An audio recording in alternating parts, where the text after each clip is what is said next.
Acayip.com Hıdırla yer. Hadi gelsene yanıma canım, söylerim seni yarım.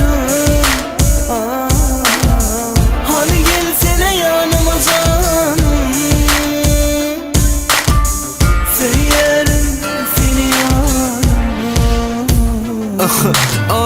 Sevimle düştüm yaman ellere, girdim o da seni yiyip dönüm anan yanmime kule.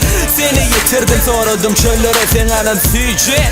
Yazsana beni ömrüne, çiz beni, poz beni, yaz beni, dan beni, göm beni, söv beni, gör beni, tak beni, kalk beni. Ne mi etsen et yönü, süyçüm söy bizi. Unutmadım seni, senem işim unutma beni. Hadi gelsene yanıma canım, söylerim seni yarım. Hadi gelsene yanıma canım, söylerim seni yarım.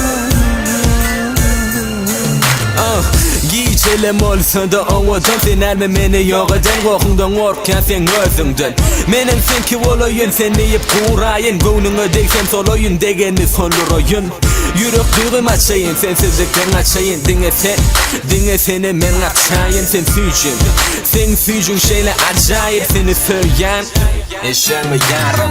Seni görüp döndüm ben ağacı, sözüm yoran ok bugünler sağadı. Bağlıda, bağırda yanımda baca var, yanımda kaçağa. Ömrülüğü kimi dağınla bacığı.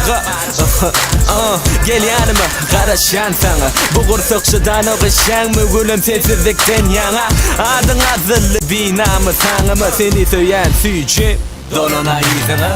Hadi gelsene yanıma canım, söylerim seni yarım. Hadi gelsene yanıma canım,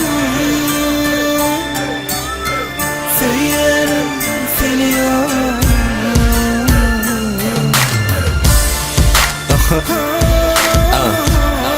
Süycü